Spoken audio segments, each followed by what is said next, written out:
Всем привет, друзья! Канал Сделай Сам. Значить, вчора така случилася проблемка. Їду по дорозі, в общем, щось як зашкребе, як жахне, як стрельне. Короче, ну якісь такі звуки непонятні в цьому задньому колесові. Я ж різко став, фіг я знаю, думаю, що случилось. І в общем, при їзді, ну вам так дуже, наверное, не чуть буде. Короче, скрежет там щось внутрі. Ну, скорее всего, що я так подозреваю, що обірвався тросик ручника або ще якась фігня. В общем, зараз будемо розбирати, дивитися, що там случилося. Бо злякався крепко, блін. Так, ну все, я розбираю, дивимося.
Так, ну і в общем, що наробило? Значить, розлетілось механізм ось ручника натяжителя цей.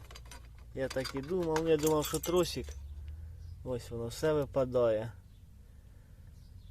Бачите, що зробило? От так торцувало, блін, та воно так зашкребло, що я, блін, аж перелякався. Так, пружинку зжерло. А ні, пружинка ось просто скочила на колодки. Ну, в принципі. Блін. Этот фіксатор колодки з цієї сторони є, що держить прижиману. Тут нема. Ось ось жерло. Так, одну заклепку Зафігарила. А де ж друга? От ще одна должна бути часть така від ручника. Ну її нема. Ну коротше, на датчику АБС, що тут прилипло? Шайби. Коротше, і тормозний циліндр мені покоцало. Ось видно вам, я думаю. Блять. Так, ну що, в общем. А така ось болячка.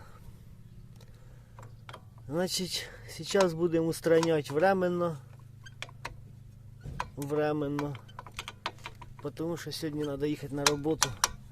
Буду заказувати нові запчасті механізму. Ручника буду заказувати, наверное. І тормозний циліндр. Тому що поки що з нього жидкость то не тече, в принципі, но так дело не годиться. Значить, закажу це все нове і будемо ставити. Так, ну а зараз щось придумаю з колодкою. Так воно і ця не держить. Воно і це, і на цій стороні розмололо теж. Коротше, колодки взагалі не прижимаються. Так, в общем, сейчас щось буду думать с колодками и ремонтировать. Ну, как-то так. Ну, в общем, отак я вийшов з положення. Значить, сюди вниз знайшов таку пружинку поки временно. Ну, вона мощна, у мене просто немає. Значить, тут поки вона не нужна. Це на ручник, ручником пользуватися не будемо. І поробив отакі ось фіксатори колодок, типа болтик. Воно, бачите, там через шайбу, пружинка, шайба, гайка і за контргаїв. І так само тут. І мені кажеться, що воно тут ходить ось отак от. Оп. Ось бачите, ходить. І тут ходить. Оп, оп. І мені кажеться, ця система навіть краще, ніж заводська. Ну, хто знає, подивлюсь. Якщо не знайду ніде ремкомплекта такого, то в принципі таку систему я ставлю. Тільки одне, що як буду нове составити, поставлю другі пружинки, бо ці просто не знайшов других. Ці, коротше, м'якуваті, аби чуть-чуть пожорстчі пружинки. Ну, в принципі, як-то так. Так, ну все, ремонт закончен. Ставлю назад барабан. И все, ставлю колесо и в путь. Вот такая поломка, такое видео. Всем спасибо за просмотр. Всем пока. До новых видео.